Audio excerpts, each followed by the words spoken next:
नमस्कार, अभिवादन। मैं दुर्गेंद्र चौहान। लोकसभा का चुनाव जैसे जैसे आगे बढ़ रहा है वैसे वैसे एक तरीके से एक जुबानी जंग तेज होती जा रही है। प्रधानमंत्री नरेंद्र मोदी ने सोमवार को दोहराया कि किस तरीके से विपक्षी पार्टी और इंडिया ब्लॉक लोगों की कमाई और संपत्ति पर डाका डालना चाहती है। बहुत सारी इस तरह की चीज़ें प्रधानमंत्री ने कहा कि जो ये कांग्रेस पार्टी है ना, अगर ये सत्ता में आई, लोगों को आगाह किया इस देश के ताबड़तोड़ रैलियों में, अलीगढ़ से लेके टोंक तक, और आज भी पूरे दिन प्रधानमंत्री जितनी भी रैलियां प्रधानमंत्री करते नजर आए, वो कहते रहे कि ये कांग्रेस वाले अगर सत्ता में आए तो आपका मंगलसूत्र छीन लेंगे। आपका जो डिब्बा है पैसे वाला, जिसमें आप पैसे इकट्ठा करते हैं, वो पिगी बैंक की बात कर रहे थे प्रधानमंत्री, गुल्लक की बात कर रहे थे। जिस गुल्लक को खाली करवाने का आरोप नोटबंदी के दौरान भारतीय जनता पार्टी पर विपक्ष लगाता था, उसी गुल्लक की आज बात प्रधानमंत्री नरेंद्र मोदी लगातार चुनाव में कर रहे हैं। दूसरे चरण का मतदान 26 तारीख को है। इससे पहले गुल्लक की बात, मंगलसूत्र की बात, और यही नहीं, वो कह रहे हैं कि जो आपकी संपत्ति है इसको अगर कांग्रेस सत्ता में आई तो इसको अल्पसंख्यकों में, मुसलमानों में बांट देगी। ये बयान एक तरीके से कांग्रेस पार्टी को काफ़ी नागवार गुजरा और कांग्रेस पार्टी ने इस बयान को लेकर इसे हेट स्पीच करार दिया और चुनाव आयोग में शिकायत भी की। कुल मिलाकर लगातार प्रधानमंत्री तुष्टीकरण का वाला वार कर रहे हैं। वो कह रहे हैं कि तुष्टीकरण करता है कांग्रेस पार्टी और उनका जो गठबंधन है वो तुष्टीकरण करता है, और मुसलमानों की बात करते हैं। तो ये जो बहुसंख्यक हिंदू ये कहाँ जाए? ये प्रधानमंत्री अपनी चुनावी जनसभाओं में लगातार इस बात को उठा रहे हैं। तो एक तरफ ये बात वो कह रहे हैं कि अधिक बच्चे पैदा करने वालों में ये बांट देगी कांग्रेस पार्टी। अचानक ये कांग्रेस पर तेज हमले प्रधानमंत्री ने शुरू किए। हालांकि बहुत सारे मीडिया में जो रहने वाले लोग हैं वो कहते हैं कि ये 20 साल से प्रधानमंत्री का ये कोर एरिया है। वो तुष्टीकरण वाला वार, अल्पसंख्यकों को लेकर उनके बयान, ये 20 सालों से चुनाव में इसका इस्तेमाल करते हैं और ये उनका सफल हथियार है, ऐसा वो कहते हैं। बहुत सारे लोग अलग अलग तरीके से बात कर रहे हैं। अखिलेश यादव कह रहे हैं कि चुनावी रुझान आने लगे हैं, लेकिन जो विश्लेषक कहते हैं कि चुनावी रुझान कुछ नहीं आने लगे। आप लोग खुश फहमी मत रहिए, क्योंकि ये 20 साल से इसी कोर एरिया पर वो हमले करके वोट लेते रहे हैं। लगातार प्रधानमंत्री इस बात को कहते रहे हैं और इस बात को वो बार बार दोहरा रहे हैं कि आपके पास कितनी संपत्ति है, आपके पास कितना पैसा, आपके पास कितने घर हैं, सरकार इन सब पर कब्जा कर लेगी अगर कांग्रेस पार्टी की सरकार बनेगी, और ज़्यादा बच्चे पैदा करने वालों में बांट देगी। हमारी माताओं बहनों के पास सोना है, स्त्री धन है, ये पवित्र माना जाता है, हम इसे नहीं छीनने देंगे। इस तरह की बात प्रधानमंत्री कर रहे हैं। तो दूसरी तरफ एक और चक्रव्यूह, विपक्ष के चक्रव्यूह को वो तोड़ने की कोशिश कर रहे हैं, क्योंकि मुझे ऐसा लग रहा है विपक्ष ने एक ऐसा चक्रव्यूह बिछा दिया है। विपक्ष जो बार बार कह रहा है कि बीजेपी का नारा 400 पार है, तो अब की बार संविधान परवार, अगर बीजेपी 400 पार तो अब की बार संविधान परवार, ये नैरेटिव विपक्ष नीचे तक गढ़ रहा है। और इससे जो दलित हैं, जो आदिवासी हैं, जो ओबीसी हैं, उनमें एक तरीके से कसमसाहट है। और ये कसमसाहट की रिपोर्ट बीजेपी के रणनीतिकार और आला कमान तक है। इसीलिए प्रधानमंत्री लगातार कांग्रेस और विपक्षी दल पर तुष्टीकरण का आरोप लगा रहे हैं, मंगलसूत्र छीनने की बात कर रहे हैं। तो दूसरी तरफ एक मंगलसूत्र से वो कई निशाने कर रहे हैं। वो निशाने हैं इस देश की 47% महिला वोटर, जो 2014 में 26% महिलाओं को वोट मिला था भारतीय जनता पार्टी को, और 19 आते आते ये 36% हो गया था। इस देश में 26 करोड़ से बढ़कर महिला वोटर 47 करोड़ हो गए। तो इन 47 करोड़ महिला मतदाताओं को भी मंगलसूत्र के जरिए वो एड्रेस कर रहे हैं। एक निशाना अल्पसंख्यक तुष्टिकरण का आरोप लगाकर वो विपक्ष को घेर रहे हैं, तो दूसरी तरफ मंगलसूत्र की बात करके उन माताओं बहनों को ये बताने की कोशिश कर रहे हैं कि नरेंद्र मोदी आपके मंगलसूत्र के सुरक्षित रहने की गारंटी देता है। चुनाव कुछ अजब दौर में पहुंच रहा है और ये क्या संकेत, क्या संदेश दे रहा है, ये बात बिल्कुल साफ हो रही है। जहां विपक्ष ये कह रहा है कि अगर ये 400 पार आए तो संविधान बदल देंगे, और संविधान से नुकसान किसको होगा? दलित को, ओबीसी को, आदिवासी को, आरक्षण छीन लेंगे। तो विपक्ष पर हमले के साथ साथ में भारतीय जनता पार्टी के दो शीर्ष नेता नरेंद्र मोदी और अमित शाह डिस्क्लेमर भी साथ साथ में जारी कर रहे हैं। वो कह रहे हैं कि ज्यादा बहुमत से हमने संविधान नहीं बदला है, 370 हटाई है। प्रधानमंत्री कह रहे हैं हम आरक्षण नहीं हटाने वाले। तो ये बातें क्यों कहनी पड़ रही हैं कि हम आरक्षण नहीं हटाने वाले, या वो ये क्यों कह रहे हैं कि बहुमत से हम संविधान नहीं, हम 370 हमने हटाई है, बहुमत संविधान हटाने के लिए नहीं। ये बीजेपी को डिस्क्लेमर क्यों देना पड़ रहा है? ये बहुत सारे सवाल हैं, बहुत सारे चुनावी जो एक तरीके से नित नए रोज कुछ ना कुछ हो रहा है, लेकिन प्रधानमंत्री ने सीधे सीधे लाइन पकड़ ली है कि अब विपक्ष को तुष्टिकरण वाले वार से घेरना है। तो मंथन में भी यही एक बार फिर तुष्टिकरण वाला वार। कांग्रेस कभी नहीं चाहती कि दलित, पिछड़े, आदिवासियों की भागीदारी बढ़े। हिंदुस्तान में किसी को नहीं मालूम कि पिछड़े वर्ग के कितने लोग हैं, क्योंकि हिंदुस्तान की सरकार ये आंकड़ा हिंदुस्तान की जनता को नहीं देना चाहती है। जनता जानती है कि किसान बर्बाद हुआ है।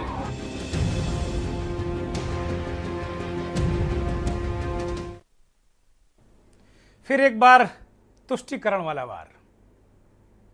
लगातार 20 साल से बार बार ऐसा राजनीतिक विश्लेषक कर रहे हैं कि प्रधानमंत्री का ये अचूक हथियार है।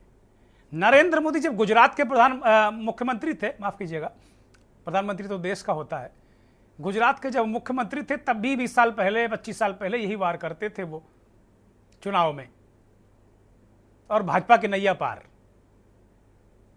2014 में भी लोग भले ही कहें भ्रष्टाचार पर वार, लेकिन मुख्य जो हथियार था वो भी तुष्टिकरण वाला ही था, और लोगों को लग रहा था कि कांग्रेस पार्टी देश में सब कुछ मुसलमानों को बांटे दे रही है, मोदी जी आएंगे तो कहीं ना कहीं कुछ इस पर रोक लगेगी, और इस बिना पर प्रचंड बहुमत मिला। 2019 में भी भारतीय जनता पार्टी को प्रचंड बहुमत इस देश की सरकार ने दिया। राष्ट्रवाद के नाम पर, काम के नाम पर बहुत सारे कारण हैं। एक बार फिर आजमाया हुआ हथियार बीजेपी के शीर्षस्थ नेतृत्व ने इस्तेमाल किया है, लेकिन इस बार थोड़ा सा मामला फंस गया है। और मामला यह है कि जो विपक्ष एक नैरेटिव गढ़ रहा है कि अगर ये 400 पार आ गए तो रूस और चाइना की तरह वन पार्टी डेमोक्रेसी लागू कर देंगे, सब कुछ खत्म, जो चाहेंगे वही करेंगे। ये बात बार बार विपक्ष ये नीचे तक समझाने की कोशिश कर रहा है। वो कह रहा है लोकतंत्र बचाने का चुनाव है, जबकि मैं देख रहा था कि 19 में विपक्ष यही कह रहा था लोकतंत्र बचाने का चुनाव है। इस बार भी कह रहा है वो लोकतंत्र बचाने का चुनाव है। सारी संवैधानिक संस्थाएं, लोकतंत्र खतरे में है, ये दोबारा आ जाएंगे, 400 पार हो जाएंगे, संविधान बदल देंगे।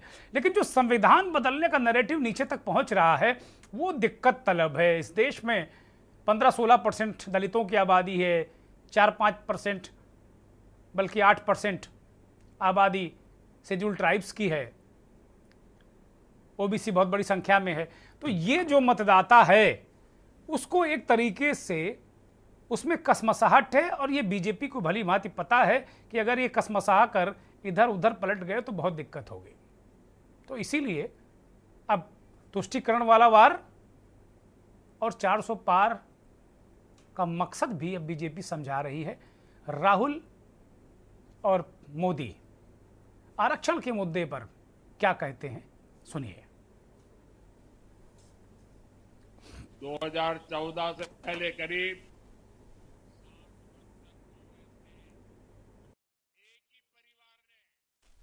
सीधा या रिमोट से सरकार चलाई। कांग्रेस कभी नहीं चाहती कि दलित, पिछड़े, आदिवासियों की भागीदारी बढ़े। 2014 में आपने अपने बीच से आए मोदी को इतनी बड़ी जिम्मेदारी दी। मैं आप लोगों के बीच से निकला हुआ हूं। मैं गरीबी को जी करके आया हूं। जिन मुसीबतों को आपके माता पिता ने झेला है ना, वो मैंने भी झेली है।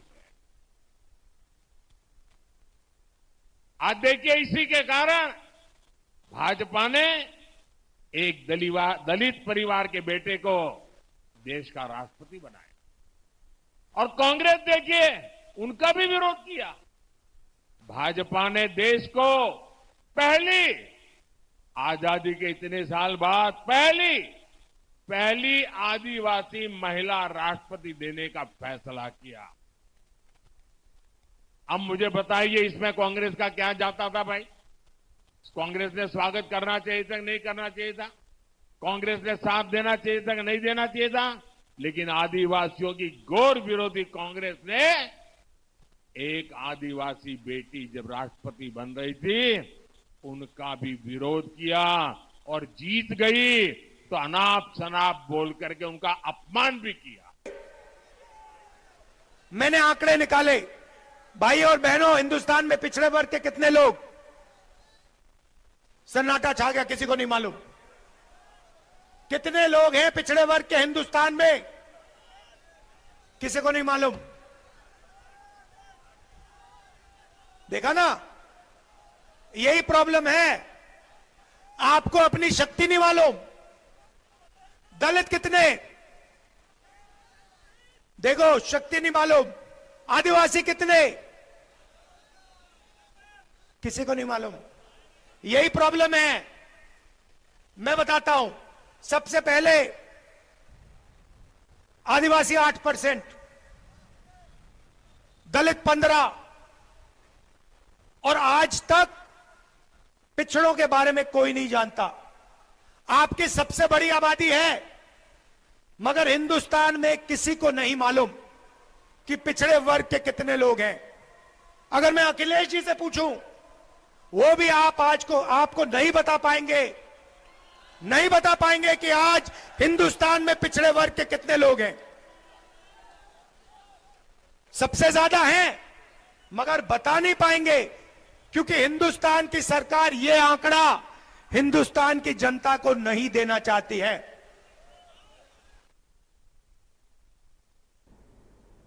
राहुल गांधी अपने तरीके से लोगों को समझा रहे हैं। प्रधानमंत्री कह रहे हैं कि भाई दलित राष्ट्रपति, आदिवासी राष्ट्रपति, इनका विरोध किया कांग्रेस ने। वो तो हमेशा से दलित और आदिवासी विरोधी रही है। बार बार इस बात को, ये बात बार बार इसलिए कही जाती है कि कहीं ना कहीं विपक्ष नैरेटिव सेट कर रहा है कि ये आपके हक छीन रहे हैं, आपका वो एक तरीके से आपका जो हक हकूक छीनेंगे, और उसके अलावा ये आपका हक नहीं दे रहे हैं, जनगणना नहीं करा रहे हैं, जाति जनगणना, इस तरह की बातें विपक्ष कर रहा है। मंगलसूत्र को लेकर प्रधानमंत्री ने जो एक तीर से कई निशाने किए और उसका पलटवार अखिलेश यादव ने किया, उत्तर प्रदेश के पूर्व मुख्यमंत्री, वो सुनिए। जो हक बाबा साहब ने दलित, पिछड़ों और आदिवासियों को दिया, कांग्रेस और इंडिया अलायंस वाले उसे मजहब के आधार पर मुसलमानों को देना चाहते थे। मैं कांग्रेस को पूछना चाहता हूं, क्या कांग्रेस ऐलान करेगी कि संविधान में दलितों, पिछड़ों के आरक्षण को, आदिवासियों के आरक्षण को कम करके वो इसे मुसलमानों को नहीं बांटेंगे? जरा देश की जनता को वादा करो। ये हार का रुझान है। मैंने इसीलिए कहा कि इलेक्शन खत्म होने के बाद चुनावी परिणाम के रुझान आते हैं, लेकिन ये तो चुनाव का पहला चरण खत्म हुआ है, उसी में रुझान आने लगे हैं। ये भाषा का इस्तेमाल करना, इस तरह की बात करना हमारे लोकतंत्र को कमजोर करता है। जो संविधान है, जो इलेक्शन कमीशन है, इन चीजों पर रोक लगाता है। ये तो मन की बात है जो किसी और के माध्यम से किसी और पे थोप के कही जा रही है, लेकिन जनता जानती है कि किसान बर्बाद हुआ है और नौजवान की 1/3 जीवन बर्बाद हो गया। प्रधानमंत्री और अखिलेश यादव वार पलटवार वो कह रहे हैं कि मुसलमानों में बांट देंगे, जो दलितों पिछड़ों आदिवासियों का हक है, और यही हेट स्पीच के दायरे में आएगी, ऐसा कांग्रेस ने कहा। इसकी शिकायत भी की है। मंगलसूत्र जिसको लेकर बहुत चर्चा है, वो जरा सुना जाए कि प्रधानमंत्री ने मंगलसूत्र को लेकर क्या लोगों से कहा है, कैसे अपनी बात आम मतदाता तक पहुंचाने की कोशिश की है, और कांग्रेस के अध्यक्ष मल्लिकार्जुन खड़गे ने पलटवार किया है। कांग्रेस और इंडी गठबंधन की नजर अब आपकी कमाई पर है, आपकी संपत्ति पर है। कांग्रेस के शहजादे का कहना है कि उनकी सरकार आई तो कौन कितना कमाता है, किसके पास कितनी प्रॉपर्टी है, किसके पास कितना धन है, किसके पास कितने मकान है, उसकी जांच कराएंगे।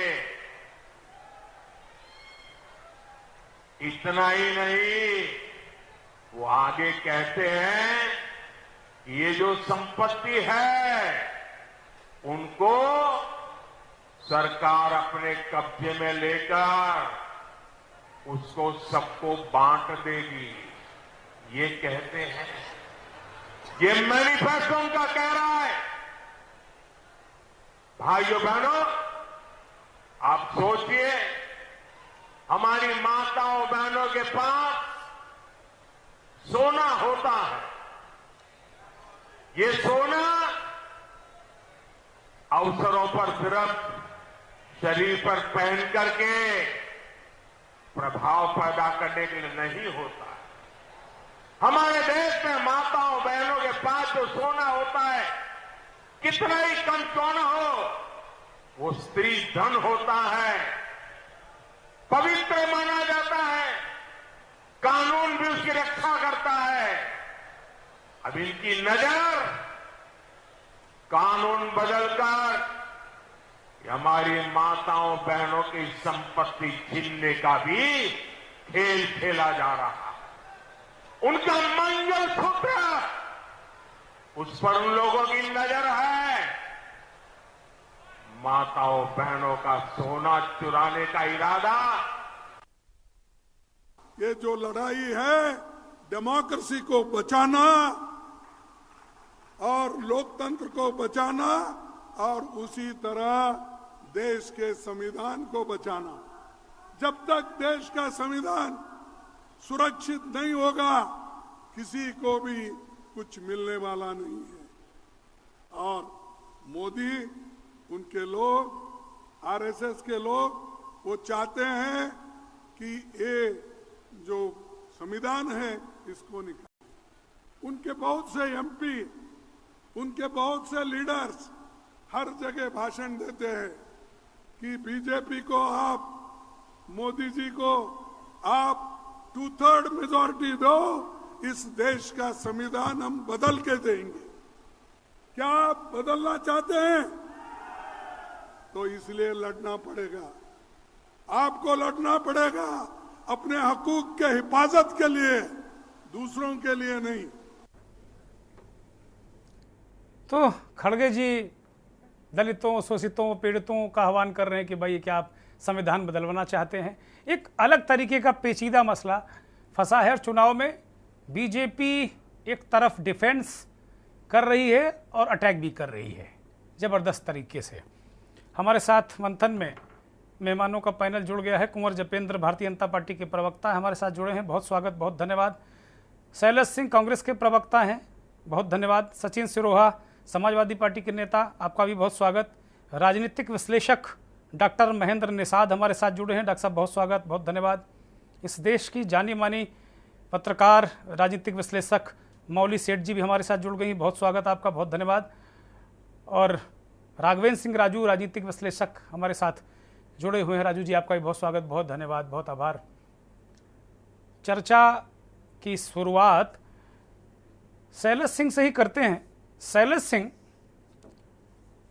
आप लोगों ने चुनाव घोषणा पत्र बनाया है कि आपने उसको कोई वसूली का बाकायदे प्रपत्र तैयार कर रखा है कि जब आपकी सरकार आएगी तो आप वसूली करेंगे, स्त्री धन आप छीन लेंगे, आप संपत्ति जो आपने जो आर्थिक सर्वे की बात कही वो आर्थिक सर्वे कराकर जो संपत्ति होगी घर मकान लोगों को छीन लेंगे।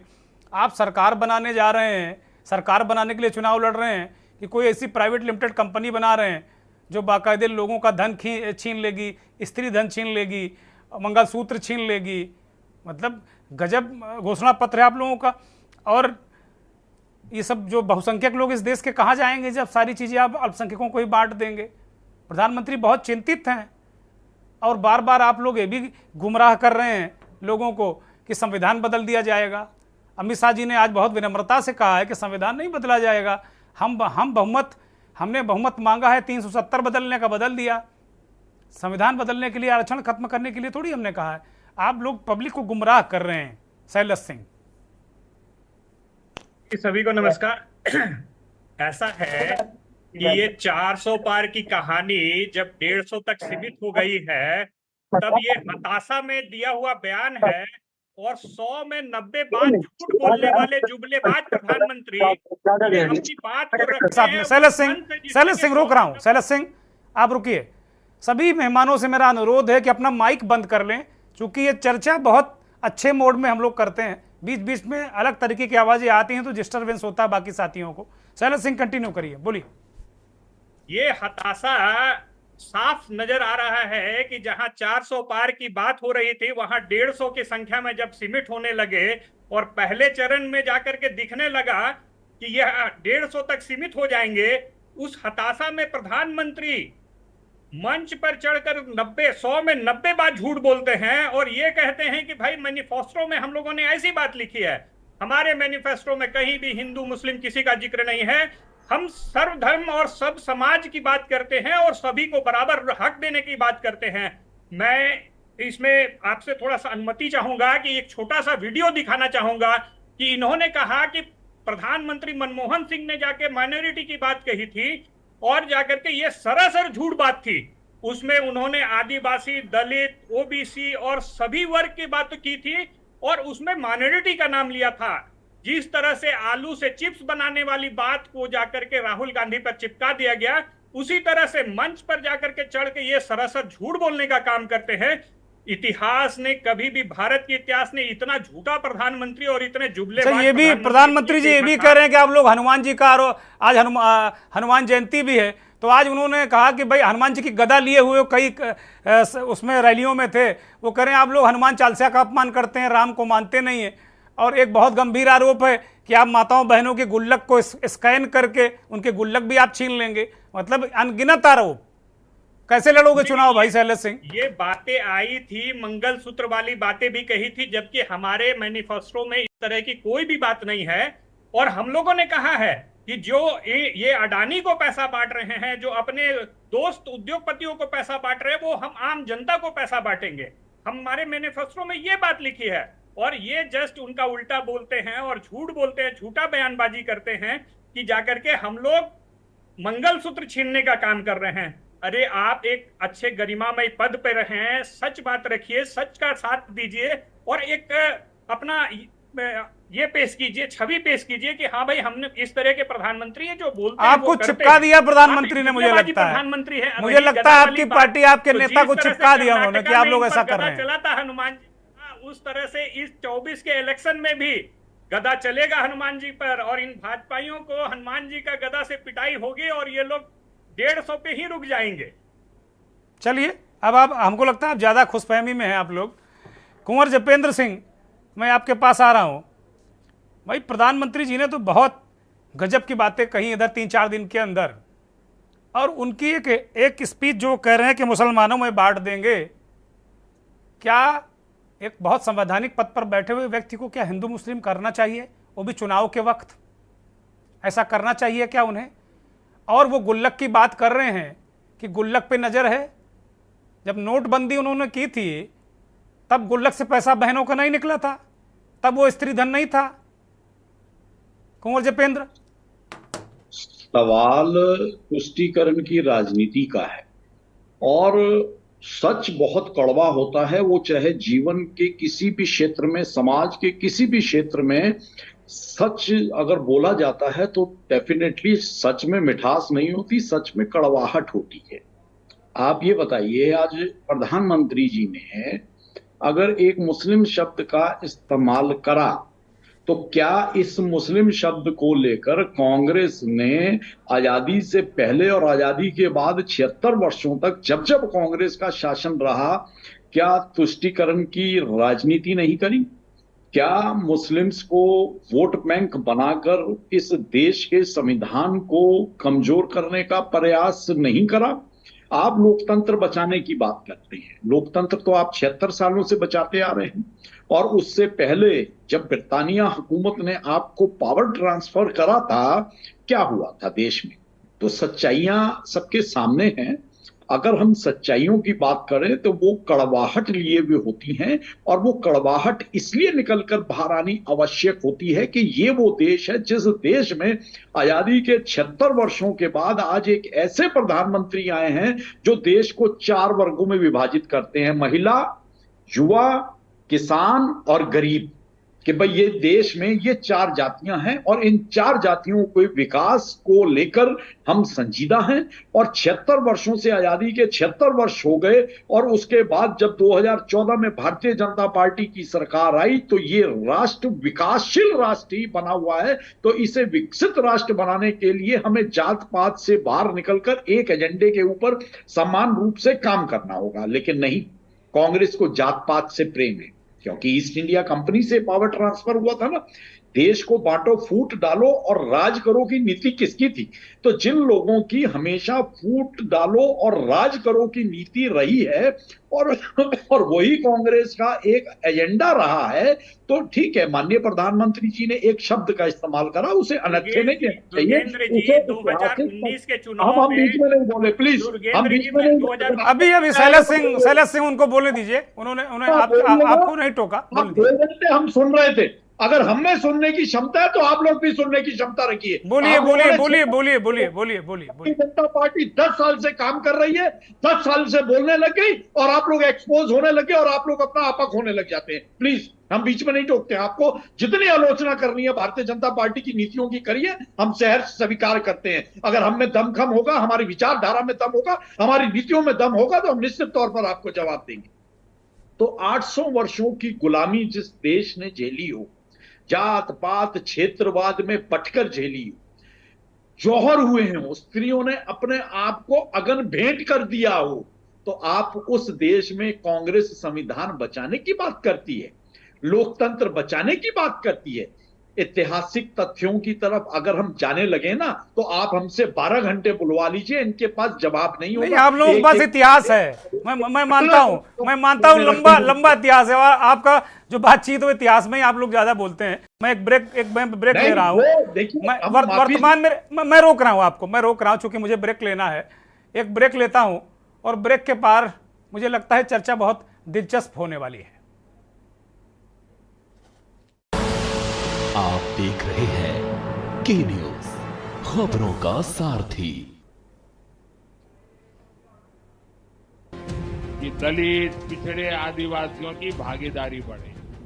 हिंदुस्तान में किसी को नहीं मालूम कि पिछड़े वर्ग के कितने लोग हैं, क्योंकि हिंदुस्तान की सरकार ये आंकड़ा हिंदुस्तान की जनता को नहीं देना चाहती है। जनता जानती है कि किसान बर्बाद हुआ है।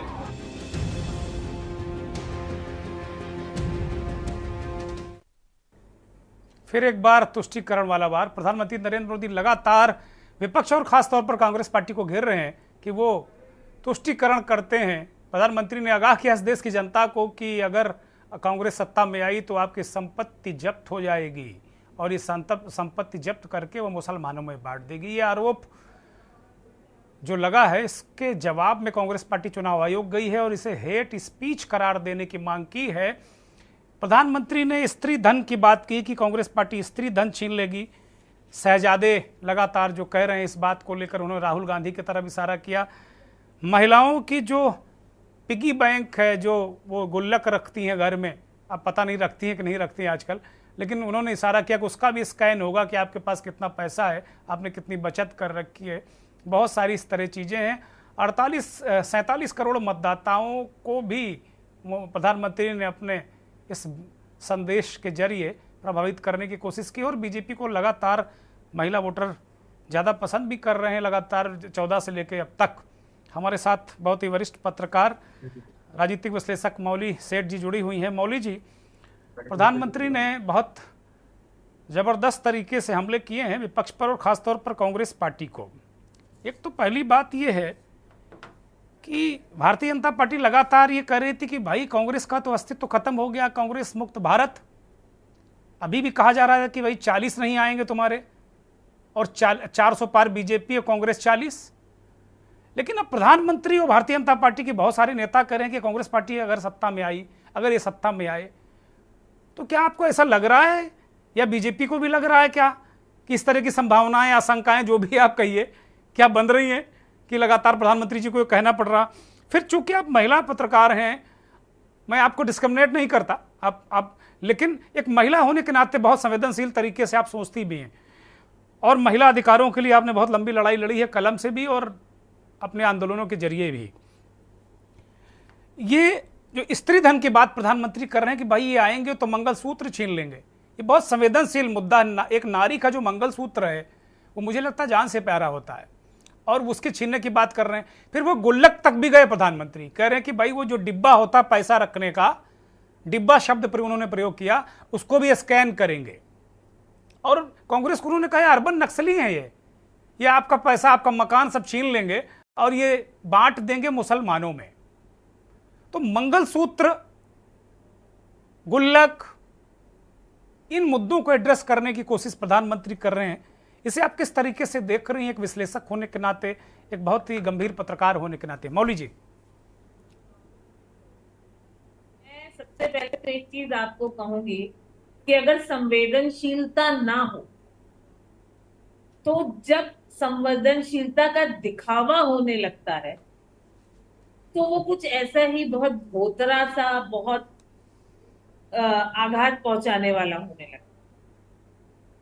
वर्तमान दौर में जो चुनाव, जो रुझान, जो लोगों की प्रतिक्रिया, वोट देने के लिए जो अवेयरनेस है, उस पर बात करूं तो पिछले कई चुनावों से मुझे कभी भी बहुत लंबे अरसे से बहुत दुखद उसके साथ कहना पड़ रहा है कि जिस जनता का दावा किया जाता है कि जनता सब देख रही है, पता नहीं क्यों वो सिर्फ आंख बंद कर कर एक ही दिशा में देख रही है, और वो दिशा है सांप्रदायिक दिशा। और वोटिंग जो है वो लगातार मुद्दों से इतर इन चीजों पर हो रही। रही बात ये गुल्लक स्कैन होना, ये मंगलसूत्र छिन जाना, ये बिल्कुल वैसा ही मजाकिया सा लगता है जैसे बादलों के बीच से रडार नहीं मिलता, जैसे 2000 के नोट में चिप आ जाएगी। इस तरह की बातें लोग करते हैं। बहुत सारे राजनीतिज्ञों के लिए, नेताओं के लिए दरअसल शिक्षा कोई पैमाना नहीं है कि आप कम से कम ग्रेजुएट तो हो, ऐसा कोई शर्त नहीं है राजनीति में उतरने के लिए और चुनाव लड़ने के लिए। तो इसके चलते इस तरह के बहुत बयान और इस तरह की बहुत सारी बातें होती हैं। अभी अभी बहुत सारी बातें गिनाई जा रही थी। एक तो मैं इस बात से परेशान हो गई हूं कि जिस राजनैतिक दल को आप हाशिए पे मान चुके हैं, आपके उदाहरणों में हमेशा वो क्यों आता है? हम पिछले 14 सालों में ये मान चुके हैं कि किसी और राजनीतिक दल का कोई भविष्य नहीं। हमें ये विश्वास दिलाया गया है फिर हमें वहां से उदाहरण क्यों दिए जाते हैं? दूसरी चीज, आप बात करते हैं महिला के लिए। क्या हमारी कुश्ती लड़ने वाली पहलवान महिलाएं नहीं थी?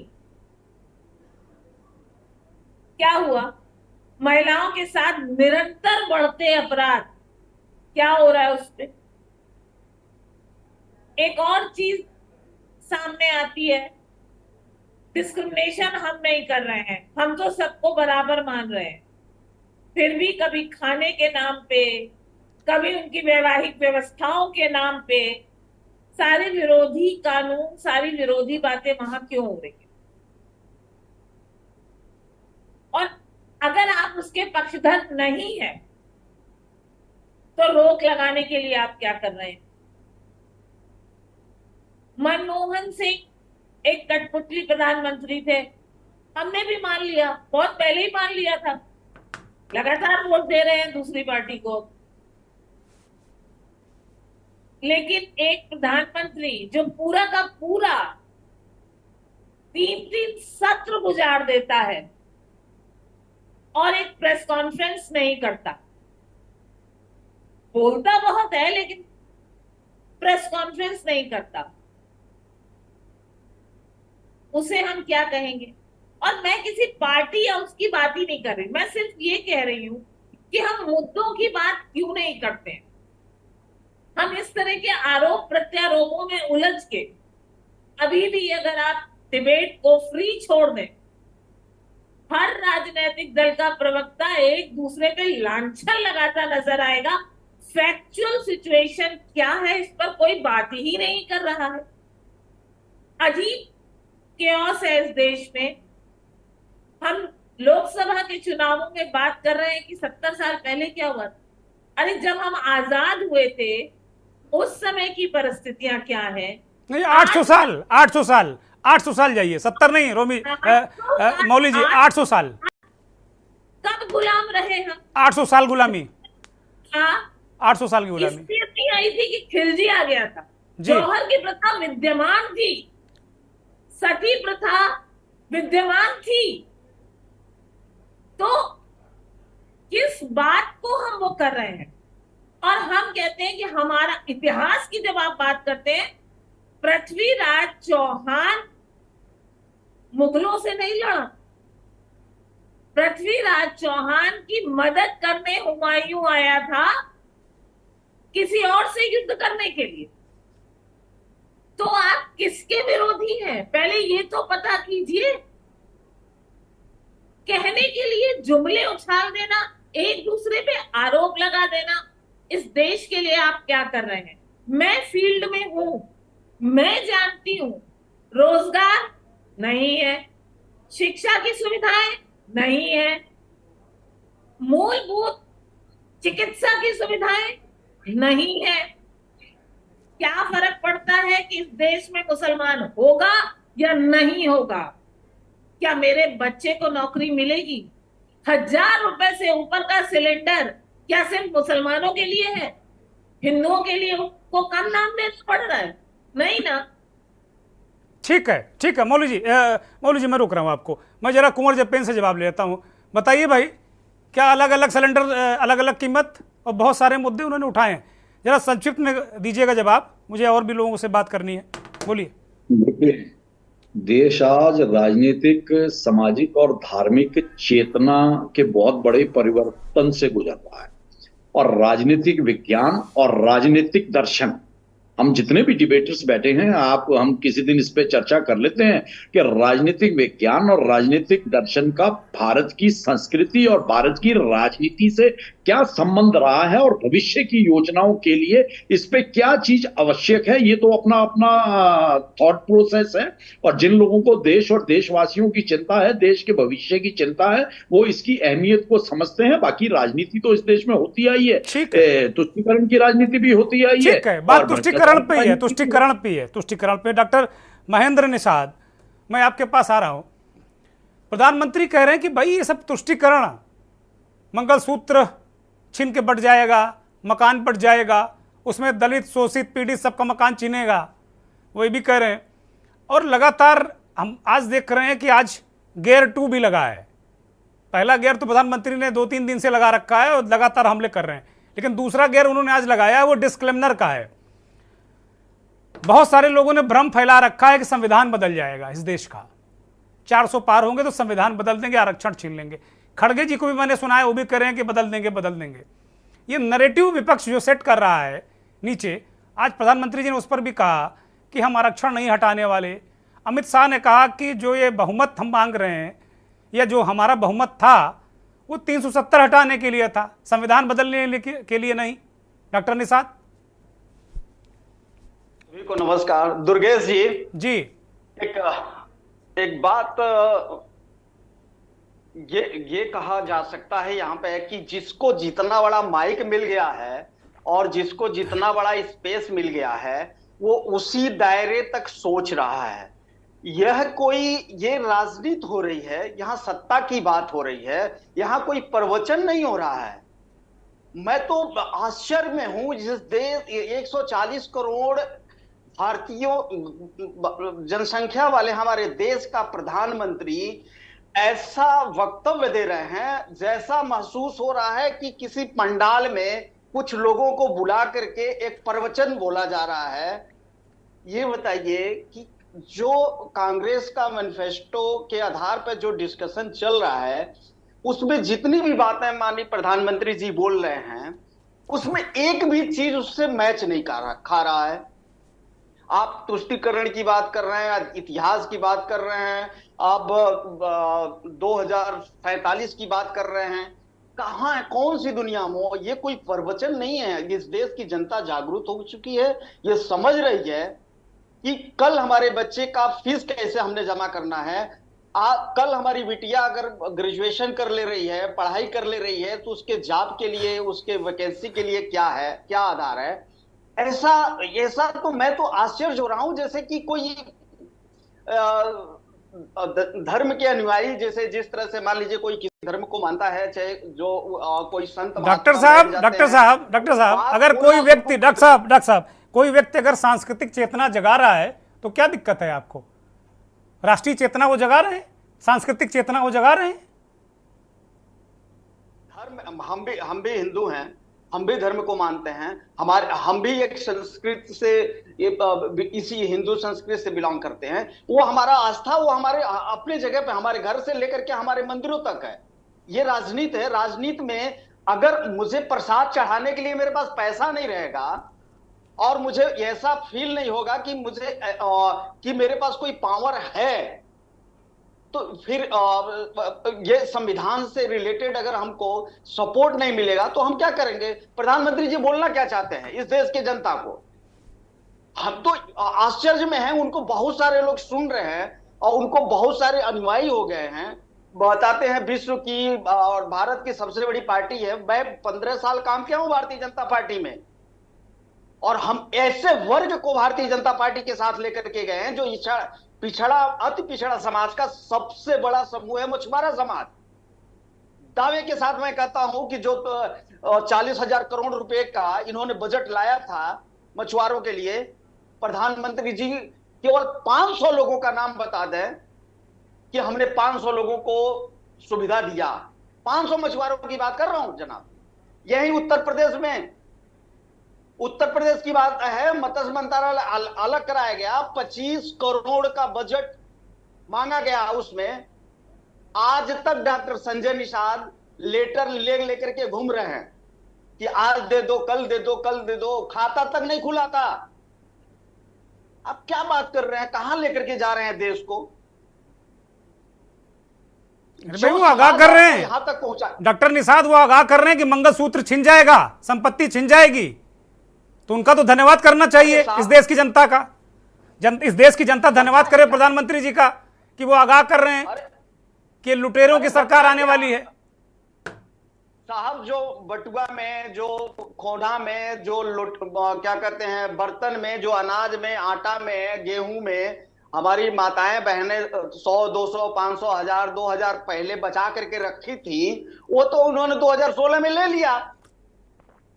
रही बात मंगलसूत्र की बात जो कर रहे हैं माननीय प्रधानमंत्री जी, देखिए इतने बड़े व्यक्तित्व को जिसको भारत क्या विश्व में भी लोग मानते हैं कि ये प्रधानमंत्री ये अच्छा ओरेटर है, अच्छा वक्ता है, ऐसे व्यक्तित्व को महिलाओं के गले तक तो कभी नहीं पहुंचना चाहिए।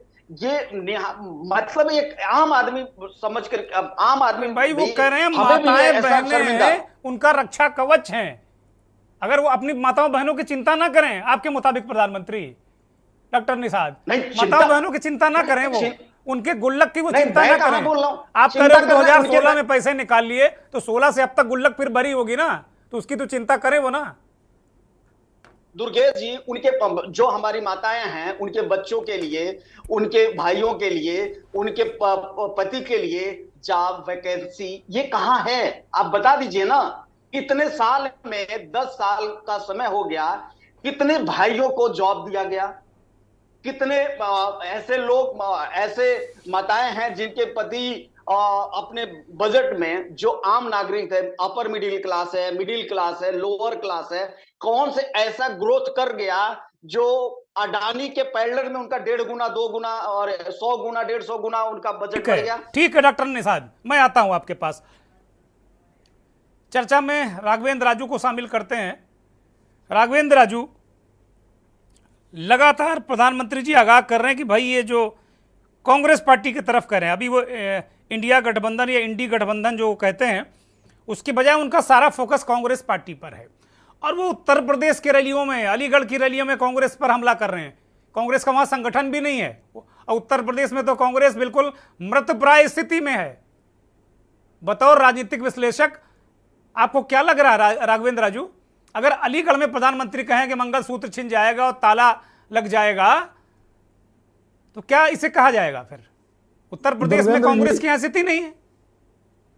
दुर्गेंद्र जी, 1940 के बाद जो अभी हमारे भाजपा के प्रवक्ता बोल रहे थे कि अंग्रेज जो करते थे कि राजनीति में फूट डालो और राज करो, और यह भी बात सच है। प्रधानमंत्री जी ने कहा अलीगढ़ में, जहां पर ताला बनता है, हरिसन ताला बड़ा फेमस है वहां अलीगढ़ का, तो उन्होंने कहा कि सत्ता की चाबी दोनों शहजादों को नहीं मिल रही है। तो यह निश्चित तौर पर है कि उनको लग रहा है कि जो समीकरण बन रहा है और जुगाड़ टेक्नोलॉजी और सोशल इंजीनियरिंग के जो फार्मूला नए नए बन रहे हैं, अभी हमारी मौली सेठ जी कह रही थी महिलाओं के बारे में, जो मूलभूत मुद्दे हैं, CIDS की जो रिपोर्ट थी, आपने देखा हो कोई भी मीडिया या कोई भी बड़ा चैनल उसको नहीं दिखा रहा है कि क्या है वो रिपोर्ट। अभी जो लेटेस्ट आई थी, कुछ चैनल्स ने जिक्र किया लेकिन दिखाया नहीं। दुर्गेंद्र जी, सत्ता पाने में अगर आपने देखा हो कि लगातार वोट लेने के लिए धर्म आधारित राजनीति ऐसी होती जा रही है कि कोई भी व्यक्ति चैन से नहीं रह सकता। जो बोल रहा है सत्ता पक्ष में चाहे वो हो और जो विपक्ष में है वो हो, सबको अपनी अपनी चाहत है। आप देख नहीं रहे देश में दलगत राजनीति कहां चली गई? जिस दलगत कानून को बनाया गया कि आज उसकी क्या हालात है।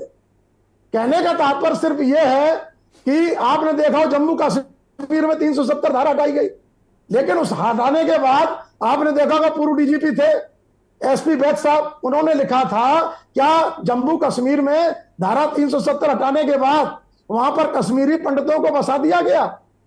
क्या जो उन्होंने बताया था कि ये सब चीजें हट जाएंगी और यहां पर सरकार का शीघ्र गठन हो जाएगा, क्या हो गया? अब आप बार बार कह रहे हैं नहीं चुनाव होगा।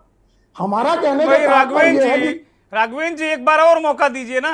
वो कह रहे हैं प्रधानमंत्री सब ठीक कर देंगे, इस बार 400 पार सब ठीक हो जाएगा।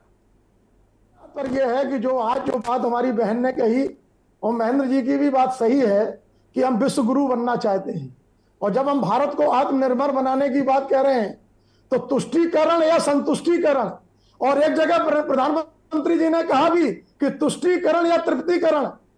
आप देख लीजिएगा साउथ में वो बोल रहे थे, और यही बात अगर राजकोट में उनके केंद्रीय मंत्री पुरुषोत्तम रूपाला जी ने आज जो पूरे देश भर में राजपूत आंदोलित है एक वर्ग विशेष को खुश करने के लिए तुष्टीकरण की राजनीति। अरे पूर्व प्रधानमंत्री माननीय VP सिंह जी स्वर्गीय हमारे बीच नहीं है। 10 साल से जो बंद पड़ी थी मंडल कमीशन की फाइल, दुर्गेंद्र जी उन्होंने मंडल कमीशन को लागू कर दिया, और लागू करने के बाद वो गेम चेंजर बने। और जिस तरीके से राजनीति में आपने वो दौर देखा है कि मंडल कमंडल को लेकर के कितना संघर्ष चला, आज कोई बीपी सिंह को क्या याद करता है? कहां उनको जो है आप बीपी सिंह की कहां चर्चा हो रही? कहीं कोई नाम लेने वाला है? कोई राजनीतिक दल? और सही बात यह है। अच्छा, एक सवाल और है राघवेंद्र जी, बस बीपी सिंह को तो खैर वास्तव में कम से कम पिछड़े वर्ग के लोग तो उनका धन्यवाद करेंगे ही। एक सवाल और, बड़ा महत्वपूर्ण बात अभी कुंवर जपेंद्र ने कही, वो कह रहे हैं कि हम क्यों नहीं भाई पास्ट की बात करें, हम 800 साल की जो बात हम क्यों नहीं करें, क्योंकि सांस्कृतिक जो जिसको विरासत में जो कुछ हमने झेला है उसकी बात तो हम करेंगे, सांस्कृतिक चेतना हम लाएंगे। महिलाएं तब जौहर कर रही थी और तमाम उनको मजबूर होना पड़ रहा था। और गुजरात में अभी रूपाला जी के टिकट को लेकर हमें खबर आई थी, आप ही बता रहे थे कि वहां भी महिलाएं जौहर करने को तैयार थी। तो क्या ऐसे हालात अभी भी हैं क्या राघवेंद्र जी? दुर्गेंद्र जी, आपकी आवाज नहीं आ रही, बोलिए। लगातार जो है पूरे देश में अभी भी चल रहे हैं, जो आंदोलन है आज भी खड़े हुए हैं। कहने का तात्पर्य यह है कि महापुरुषों को लेकर के जो सियासत हुई है ये मौजूदा समय में हुई दुर्गेंद्र जी, कि अनंगपाल तोमर, पृथ्वीराज चौहान और तमाम जो महापुरुषों को जातियों में जोड़ने का काम हुआ।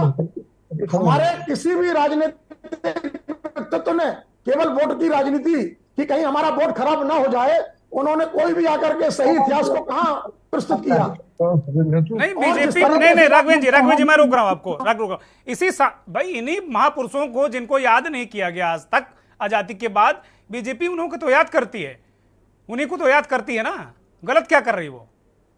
बात ये नहीं है दुर्गेंद्र जी, जिस तरीके से आपने देखा हो, चाहे रामायण हो चाहे हनुमान चालीसा हो, आज हनुमान जयंती का दिन है, देवी देवताओं पर टिप्पणी हो, राजनीतिक दलों के पास क्या यही मुद्दे रह गए थे? आज जो स्थिति है कि भाई आज बेरोजगारी कहां पहुंच गई है, आज हमारी जो महंगाई है वो कहां पहुंच गई है, आज जो बात हो रही है कि भाई ठीक है। राघवेंद्र जी रोक रहा हूं, अब ज्यादा समय नहीं मेरे पास, क्योंकि समाजवादी पार्टी के नेता सचिन सिरोहा काफी देर से जुड़े, मैं उनको ले नहीं पाया, माफी के साथ में सचिन सिरोहा आ रहा हूं आपके पास। ये आप लोगों ने ये क्या नया सिस्टम शुरू किया है कि भाई संविधान बदल जाएगा, नीचे लोगों को आप लोग भड़का रहे हैं कि भाई ये जो संविधान छीन लेंगे, 400 पार आएंगे, आपका हक छीन लेंगे, हकूक छीन लेंगे। सचिन सिरोहा, ये दुर्गेंद्र जी आप सब लोग जानते हैं 10 सालों से इस देश को जुमले में फंसा के रखा है इन लोगों ने। आज मोदी जी का एक बयान है कि अगर इंडिया गठबंधन की सरकार आई तो मंगलसूत्र छीन लेंगे।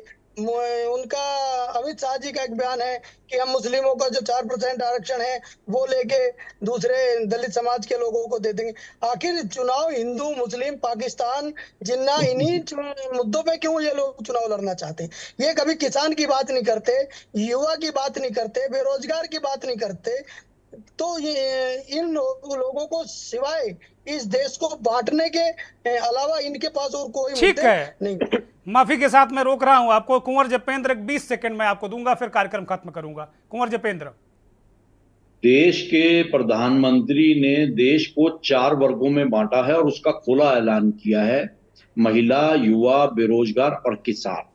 और भविष्य की योजनाएं और भविष्य की नीतियां इन्हीं 4 वर्गों को केंद्र में रखकर बनाई जा रही हैं। और एक विकसित भारत की जो नींव डालने की शुरुआत है उसमें सभी समाहित हैं। और जिन लोगों को तुष्टीकरण की राजनीति करनी है वो पहले भी एक्सपोज हुए हैं और आने वाले समय में भी एक्सपोज होते रहेंगे। जब चुनावी नतीजे आएंगे तो हम सबके सामने होंगे और भारतीय जनता पार्टी बहुमत से सरकार बनाएगी और इस ठीक है। शैलेश सिंह 5 सेकंड, शैलेश सिंह जल्दी से। देखिए, संविधान बदलने की बात भाजपा ने स्वयं रखी है कि हमें 400 सीट दे दो और हम संविधान में बदलाव करेंगे। ये बात खुद भाजपा ने रखी है, ये बात कांग्रेस ने नहीं कही है। और उनकी बात को ही हम लोग कह रहे हैं। आज सूरत में क्या हुआ, लोकतंत्र की हत्या हुई है। आज चंडीगढ़ में क्या हुआ, लोकतंत्र की हत्या हुई है। आप लोग भी 29 बार निर्विरोध चुने गए हो इस देश में। वो एक बार चुन गए तो आपको दिक्कत हो रही, 29 बार आप लोग चुने गए हो इस देश में निर्विरोध। क्या बात कर रहे हो? जिस तरह से लोकतंत्र की हत्या की गई, आपका आदमी डिफाल्टर निकल गया, कांग्रेस का आदमी डिफाल्टर निकल गया, बीजेपी पे क्यों कह रहे हो मेरे भाई शैलेश भाई? डॉक्टर निषाद एक छोटी सी टिप्पणी। डॉक्टर निषाद, 400 पार मध्य प्रदेश की बात कर रहा हूँ, पश्चिमांचल तक जो आपकी आवाज नहीं मिल रही, माफी के साथ में मैं आपको नहीं ले पाऊंगा डॉक्टर निषाद, मैं नहीं ले सकता आपको चूंकि आपकी आवाज नहीं आ रही। मौली जी, इस कार्यक्रम की अंतिम टिप्पणी, क्या महिलाओं को डरना चाहिए कि उनका मंगलसूत्र छिन जाएगा? क्या इस आम देश के नागरिक को डरना चाहिए, या फिर ये डराने वाली पॉलिटिक्स है दोनों तरफ से, चाहे बीजेपी वाला गठबंधन हो और चाहे इंडिया वाला गठबंधन हो? वो कह रहे आरक्षण छिन जाएगा, डरो, वो कह रहे मुसलमानों को बांट देंगे, डरो। डराव वाली पॉलिटिक्स है क्या ये फिर?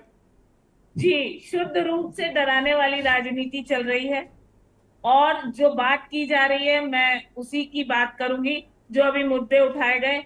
महिलाओं का मंगलसूत्र इस महंगाई में यूं भी नहीं बचेगा, पार्टी कोई भी आए क्या फर्क पड़ता है। बढ़ती महंगाई में मंगलसूत्र की सुरक्षा का कोई उपाय नहीं है। घर चलाना है, बच्चों को खिलाना है तो बिक जाएगा, कोई बड़ी बात नहीं है। आपने कहा महिलाओं के लिए आप एक बिल लाए थे जिसका शोर बहुत मचा था, उसका क्या अंजाम हुआ? 370 के बाद किसने कश्मीर जाके देखा कि वहां पर कितने मदरसे और खुल गए हैं और वहां कितने कश्मीरी पंडित पहुंचे हैं? कोई जवाब नहीं है। हमारे पास इलाज की अब भी सुविधाएं नहीं है। तो सच बात यह है कि इस चुनाव में हो सकता है बहुमत मिल जाए, आप जीत जाए, मैं इस पर टिप्पणी नहीं करूंगी, क्योंकि बहुमत का आधार इस देश का विकास नहीं है। विकास होता तो आज डॉलर के सामने रुपया लगातार 3 गुने का फर्क आ चुका है, 3 गुने से ज्यादा का। तो विकास का कोई मतलब ही नहीं है। हम कोई ट्रिलियन इकोनॉमी नहीं बनने जा रहे। हाँ, जो धर्मांधता की बात है, अभी भी लोगों की पट्टी शायद न खुली हो, शायद बहुमत मिल जाए, मैं उस पर बहस नहीं करूंगी, क्योंकि कुछ थोड़ी सा दुख और निराशा मेरे अंदर है। बहुत धन्यवाद, बहुत धन्यवाद, बहुत धन्यवाद मौली जी। राघवेंद्र राजू, बहुत आपका धन्यवाद। शैलेश सिंह, कुंवर जपेंद्र सिंह, आप सभी का बहुत धन्यवाद। उन दर्शकों का बहुत धन्यवाद जो के न्यूज़ को देखते हैं, हमारे इस खास कार्यक्रम चुनावी मंथन को देखते हैं। मेरी हाथ जोड़कर अपील है आप देशवासियों से कि इस चुनाव में जो भी अपना प्रतिनिधि चुनिएगा, जात पात धर्म, हिंदू मुस्लिम, इससे हटकर अपने भविष्य के लिए दवाई, पढ़ाई, सिंचाई, कमाई, बेरोजगारी, महंगाई अगर है तो इन मुद्दों पर आप अपना वोट जरूर दीजिएगा। नमस्कार।